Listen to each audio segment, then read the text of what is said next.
$20,000 doesn't change how you feel about money. It changes how every financial institution in America is legally, structurally, and algorithmically set up to treat you. There is a Federal Reserve working paper from 2023 that classifies households along a spectrum from financially fragile to financially resilient. The cutoff the economists use is not $50,000, not $30,000, $20,000 in liquid savings. And here's the part that doesn't make the headlines. Banks run internal account profitability models, and those models have a name for customers below that line. They call them high engagement accounts. Translated from corporate, these are the people we charge the most. Your bank does not want you broke. Broke people can't pay anything at all. Your bank wants you almost okay, precisely stretched enough to occasionally overdraft, precisely worried enough to never walk away from the product. $20,000 is the specific number that breaks that model. Today, I'm going to show you exactly how the model works, why it targets your specific income range with surgical precision, and what the math looks like once you've crossed to the other side. Here's what this video is actually going to do. I'm walking through 5 specific mechanisms your bank uses to extract money from people under $20,000. Then I'll show you how crossing that number changes the leverage dynamic in every financial relationship you have, not only with your bank, but with your employer, your landlord, anyone who needs you to say yes. And then I'll run through an exact scenario with real dollar amounts, because I've spent too much of my life reading finance content that becomes deliberately vague the moment the math gets uncomfortable. By the way, I built a free early retirement calculator because most online ones are mathematically wrong. It uses BlackRock and Vanguard logic to expose the weak points in your plan, and I only ask for your email to send the report so I don't store any of your financial data. Link is in the description. Now, before I walk through the 5 layers, I want to introduce one metaphor that I'm going to use throughout this entire video, because I think it cuts through the complexity better than any chart. Think of your bank as a toll road, not a modern government-operated highway with clear signage and public accountability.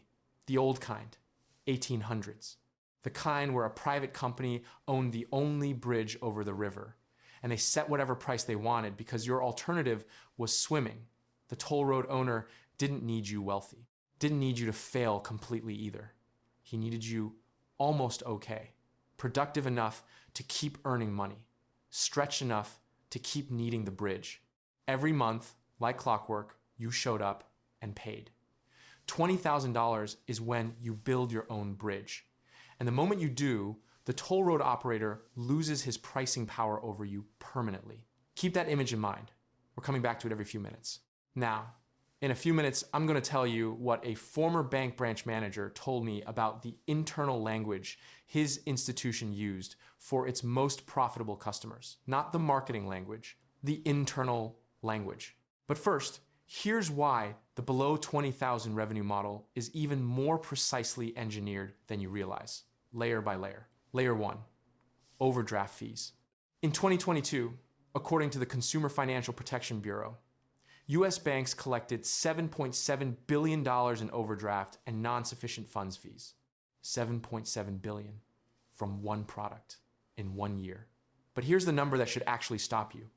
9% of account holders paid 79% of all overdraft fees. 9%. The other 91% of customers were essentially irrelevant to that revenue stream. The bank was not casting a wide net. It was targeting a specific demographic at a specific financial stress level, and it had built a machine for doing so. Banks use transaction ordering algorithms. When multiple transactions are pending and your account goes negative, the bank can process those transactions in any sequence they choose.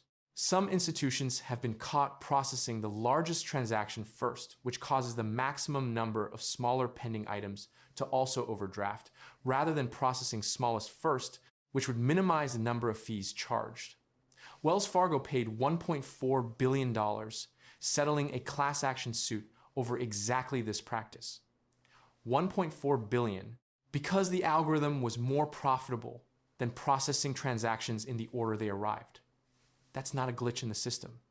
That was a decision made in a product meeting. The toll road doesn't merely charge you, it engineers the optimal moment of the toll. When you have $20,000 in savings, you never overdraft. Not once. The algorithm has no entry point into your life. The toll booth is simply not on your route. Layer 2, credit card interest. Federal Reserve consumer credit data for 2024 shows the average American household carrying credit card debt paid approximately $1,300 in annual interest. $1,300 a year, compounding against you at somewhere between 22 and 29% APR, which is where most major cards sit in early 2026.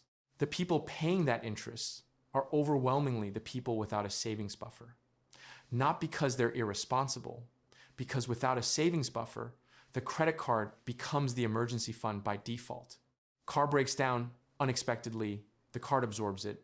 Dentist bill arrives, the card takes it. And once an emergency is absorbed that way, you can't zero the balance at month's end because the emergency already consumed next month's surplus. The balance stays. And at 24%, a balance stays with tremendous enthusiasm. The credit card industry has a classification system for cardholders. People who carry revolving balances and pay regular interest are called revolvers. People who pay in full every month and generate zero interest revenue are called transactors. And here's the actual term the industry uses for transactors. I want you to hear this. They call them deadbeats.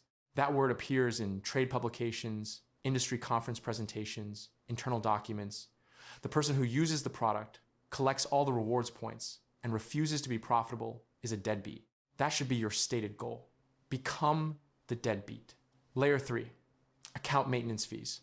Bankrate's annual checking account survey for 2025 put the average monthly maintenance fee at roughly $180 a year, which banks waive if you maintain a minimum balance, typically between $1,500 and $5,000, depending on the institution.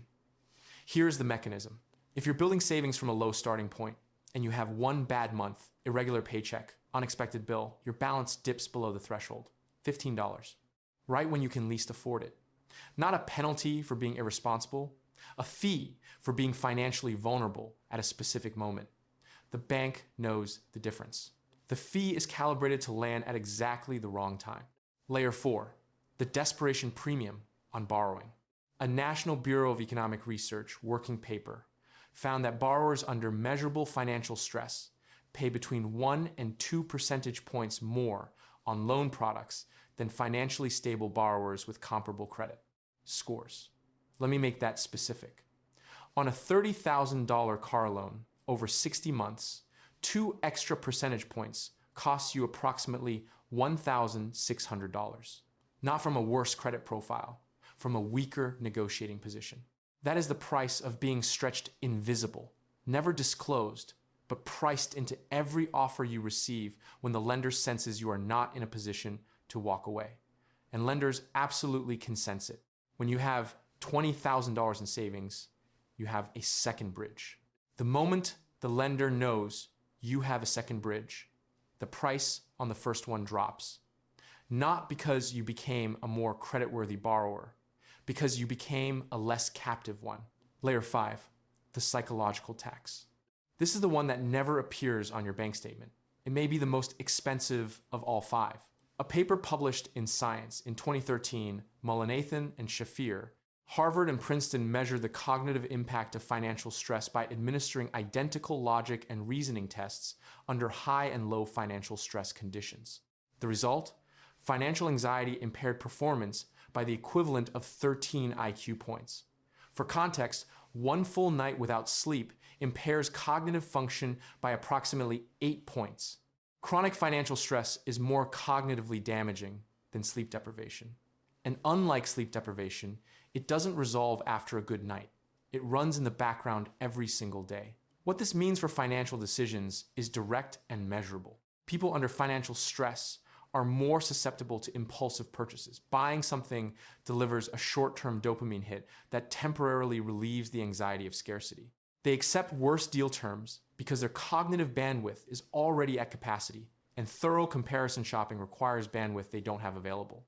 They respond more strongly to scarcity-based marketing, limited time offer, and while supplies last, hit differently when you're already in a scarcity state. The companies extracting money from financially stressed people did not cause the stress. They priced their products knowing it was there. The distinction is worth noting. The outcome doesn't change.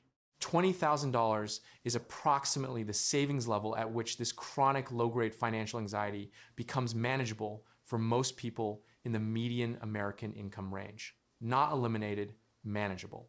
The 13 IQ points return, and with them comes the ability to slow down, compare options, walk away from bad deals, and think about next year instead of next Tuesday. That is the actual value of the threshold, not safety, clarity. Now, most financial content stops here. 20,000 equals emergency fund, good, done. But what almost nobody explains is what that number does to your relationship with every negotiation you walk into, not only the one at the bank. This is where it gets really interesting, and it's the part that changes the most. Let me tell you about a woman named Claire. Claire worked in marketing for 8 years at a mid-sized company in Atlanta. Smart, genuinely capable, consistently solid at her job. For 8 years, she worked under a manager who was, and I'm being charitable here, exhausting. He took credit for her projects and leadership presentations. He dismissed her ideas publicly in meetings, and then used them a week later as if they were his own. He passed her over for 2 promotions. She had measurably earned the second time. She had prepared a documented case and presented it directly to HR. Nothing changed. She filed nothing beyond that, said nothing further, and kept showing up every day. Not because she lacked the self-awareness to see what was happening, because she had $6,000 in savings, a mortgage, a kid in daycare, and the math did not support any other conclusion. Her manager had leverage over her. Not formal leverage, no contract clause, no legal mechanism. The leverage of knowing she could not afford to test him. Then Claire's grandmother died, left her $18,000. Claire added it to what she already had, $24,000 total.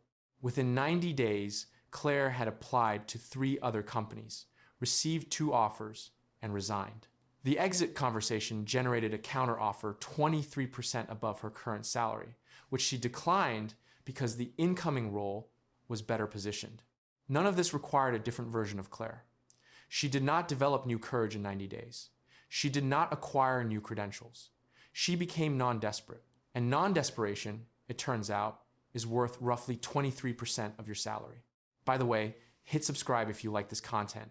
YouTube's algorithm is a system that requires specific inputs to surface videos to people who might want them. And one of those inputs is that you subscribe. If you don't, the system may genuinely never show you one of my videos again. That's the mechanic, not drama. What Claire experienced has a name in behavioral economics. Researchers call it outside option value. When you have a credible exit, not a theoretical one, a real one, the value of every negotiation you're currently inside increases. Not because you become confrontational or threatening, because the other party can sense, in ways that are subtle but entirely real, that you are not trapped. Desperation is visible.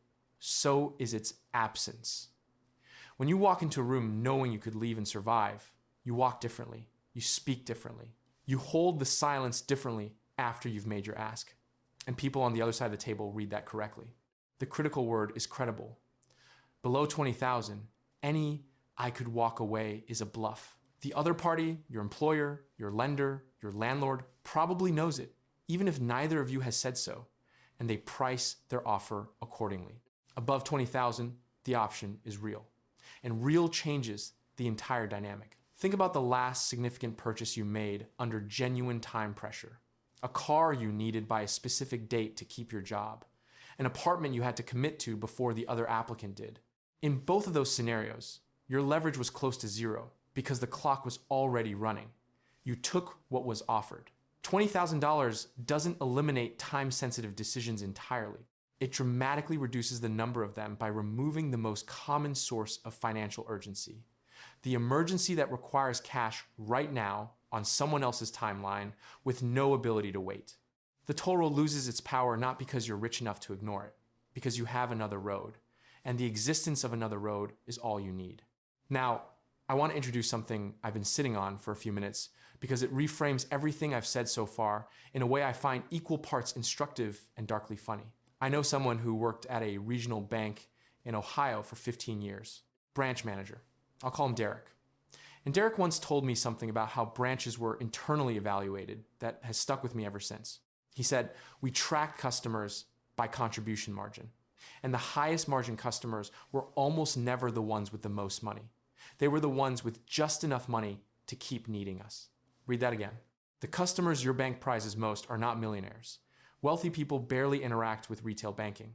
They have private bankers, brokerage accounts, treasury ladders at Fidelity. They touch a checking account only when strictly necessary. The ideal retail banking customer, the one who drives quarterly earnings in the consumer division, is someone earning between $50,000 and $80,000 a year, carrying a small credit card balance, occasionally overdrafting, with an outstanding auto loan, and consistently under $20,000 in liquid savings. That person is reliable, recurring, and profitable. Every month, like clockwork, they show up and pay the toll.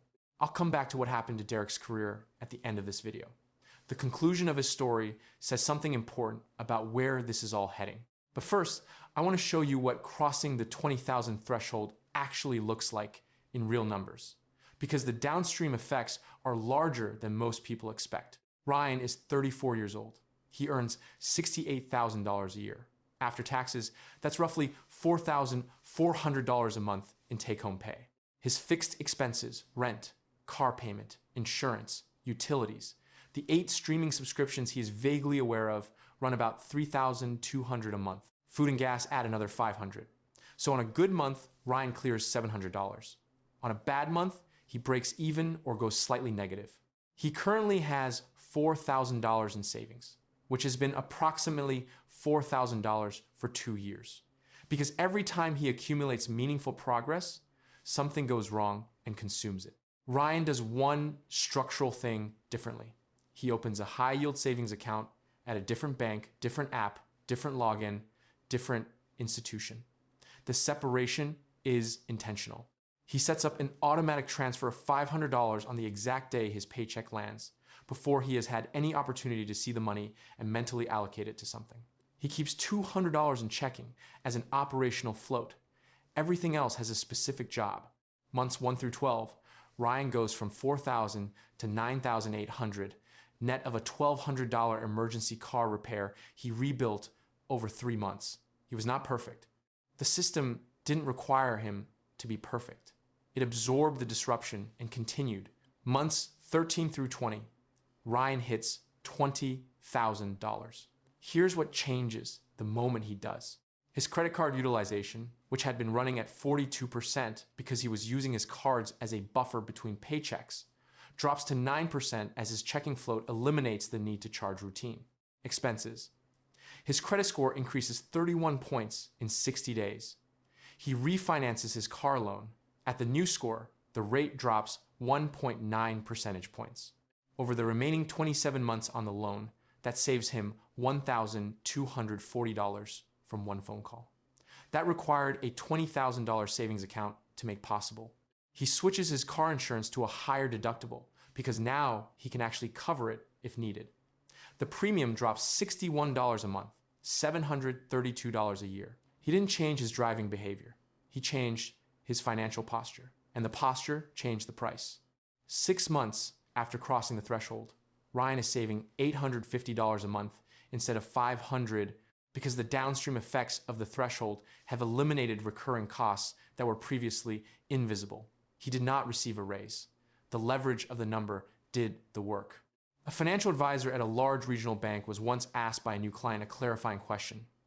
"Walk me through your full investment portfolio," the advisor said. The client said, "It is $9,000 in a savings account."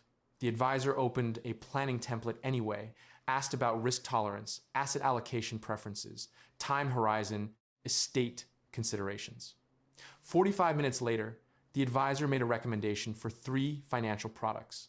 The client asked what they cost. The advisor said, approximately 1% annually, plus an initial planning engagement fee. The client quietly calculated that 1% on $9,000 was $90 a year on a portfolio that would earn around $450 in a basic index fund before fees. The advisor said, building wealth is a long-term process. The client paid the consultation fee, thanked the advisor genuinely, and opened a high-yield savings account at a different institution when he got home. The toll road really does have very well-dressed attendants. Now this is where it gets genuinely interesting, because I've walked you through the 5 extraction layers and the leverage shift that comes at 20,000. But there is one more thing I want to show you, the piece the banking industry would prefer not to be the subject of a clear, linear explanation. But here's what nobody is telling you about why this whole system persists as persistently as it does. Overdraft protection. The product that charges you $30 to $35 when your account goes negative instead of declining. The transaction was introduced in the late 90s and marketed as a consumer benefit, a safety net, peace of mind. You'll never be embarrassed at the register. You'll never be stranded. Your bank has you covered. Hundreds of millions of Americans were defaulted into the product without explicit individual consent because banks made it the automatic setting on new accounts. The Federal Reserve changed that rule in 2010. You must now affirmatively opt into overdraft protection on debit card transactions. The banking industry lobbied against that rule with significant resources. They framed the opposition as defending consumer choice, which is technically accurate in the narrowest possible reading and completely misleading in any practical sense. Here's what overdraft protection actually does. It converts a decline transaction, which is momentarily inconvenient and costs you exactly nothing, into a completed transaction that costs you $35. A zero revenue event became a high margin revenue event. The bank named it protection and sold it as a feature. And here is the structural point that I want you to hold. Every overdraft fee you pay is $35 that does not go into your savings account. The product that extracts the most money from people in financial stress is also the product that most effectively prevents them from reaching the threshold at which they'd stop needing it. The toll road is self-maintaining, not through any grand design, through incentive alignment. Nobody had to plan this consciously. They built a product that was profitable, set it as the default, and the math sustained itself every year, reliably, for 30 years. You think the problem is the fees.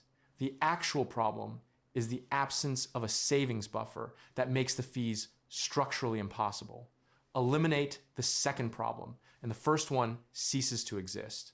Now let me close Derek's story, because the ending is worth more than the setup. Starting around 2021, the Consumer Financial Protection Bureau began escalating public scrutiny and enforcement signaling around overdraft practices. Several major banks, JP Morgan Chase, Bank of America, Capital One, began voluntarily reducing or eliminating overdraft fees, partly in response to regulatory pressure, and partly because they had run the long-term math on customer lifetime value and didn't love what they found. Derek's regional bank made a similar pivot. Fee revenue from overdrafts dropped meaningfully. Short-term contribution margins declined at branches where high engagement accounts had been the primary revenue driver. Derek's branch, located in a suburb where the median household income sat somewhat above the metro average, had never been heavily reliant on overdraft revenue. His customer base had higher average savings balances, a meaningful percentage of them above $20,000, and lower fee revenue contribution per account. For years, that made his branch look unremarkable on the contribution margin metric. After the pivot, it made his branch look exceptional. His customers were still there, still depositing, still opening investment accounts and mortgage products and referring family members. The lifetime revenue per customer was substantially higher than at the high engagement branches. It had simply been structured differently, spread over decades, rather than extracted in monthly fees. Derek got promoted. Not because of foresight or principle, because the demographic reality of his branch had accidentally been running the correct long-term business model the entire time. The customer above $20,000 is worth more over a lifetime than the customer below it, generating short-term fees. The bank had built its quarterly earnings on the latter, while the actual franchise value lived entirely with the former. The toll road eventually discovered that its most profitable outcome was not the toll. It was the customers who built their own bridges, crossed over, and kept living nearby. Let me close with 3 specific things you can do starting this week. Not generic, calibrated precisely to what we've discussed. First, calculate your bank extraction rate for the last 12 months. Pull your account statements. Add every overdraft fee, every monthly maintenance fee, every dollar of credit card interest paid over the period. Then estimate the premium you've paid on any loans, car, personal, anything, because your negotiating position was weak rather than strong. Add it all up. For most people, under $20,000 in savings, this number lands somewhere between $1,200 and $3,000 a year. That is not principal on debt you're paying down. That is interest and fees money transferred to financial institutions purely for the privilege of not having enough money. Write that number down and look at it. Because that number is the direct cost of the gap between where you are and $20,000. Every dollar you eliminate from that figure goes directly into the velocity of reaching the threshold. Second, open a high-yield savings account at a different institution from your primary bank. Different app, different login, different mental environment. The separation creates friction between your checking account and your savings, which is the entire point. When your savings are one tap away in the same banking app as your checking account, the psychological barrier to spending them during a moment of stress is nearly zero. When they're at a separate institution requiring a transfer that takes 2 to 3 business days, that friction often provides exactly enough pause to prevent an impulsive withdrawal. In early 2026, a competitive high-yield savings account pays between 4 and 5% annually. A standard savings account at your primary bank likely pays somewhere around 0.2%.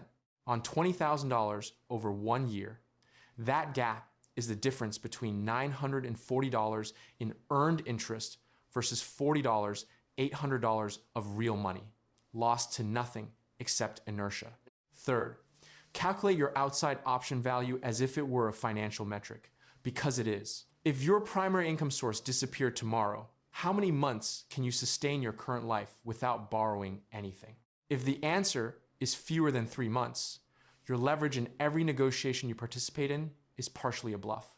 Your annual review conversation, your lease renewal, your tolerance for a situation at work that you know is not acceptable, all of it is operating with a hand that looks stronger than it is.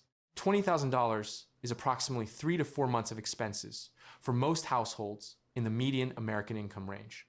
3 to 4 months of genuine, real runway converts the bluff into a real hand. And when you play a real hand, you play it differently, and the outcomes are different. Here's something I want to say plainly before I close, because it matters, and most financial content will never say it to you directly. The financial advice industry is largely structured to benefit from complexity. The more products you hold, the more strategies you need explained, the more active management you believe is necessary, the more billable activity exists for the industry. An advisor who told every client, get to $20,000 in a high-yield savings account, then put everything above that into a low-cost total market index fund and leave it entirely alone for 30 years would be giving you correct advice and would have nothing to charge you for next quarter. So that advice doesn't get delivered. What gets delivered instead is complexity, allocation frameworks, rebalancing schedules, alternative assets, the theater of active management justifying an annual fee on a portfolio that would compound more effectively without the intervention. I've spent more than 10 years running a business, surrounded by accountants and tax lawyers who explained in very concrete terms how money actually moves when the fee structures are visible rather than obscured. What I've observed consistently is that the simplest path outperforms the complicated one over any sufficiently long time horizon. Build the emergency buffer to $20,000. Deploy surplus capital into a low-cost index fund. The S&P 500 has averaged roughly 10% annually over the last 30 years. Nominal. $100,000 invested at 35, left entirely alone until 65, with zero additional contributions, becomes approximately $1,749,000. Not from genius, not from timing the market, from patience and 30 years of compounding. And patience is only genuinely available to you after you've crossed 20,000 and you're not afraid of the next emergency anymore. That is the sequence. The sequence is not complicated. The challenge is entirely behavioral, and the behavior is entirely downstream from one number.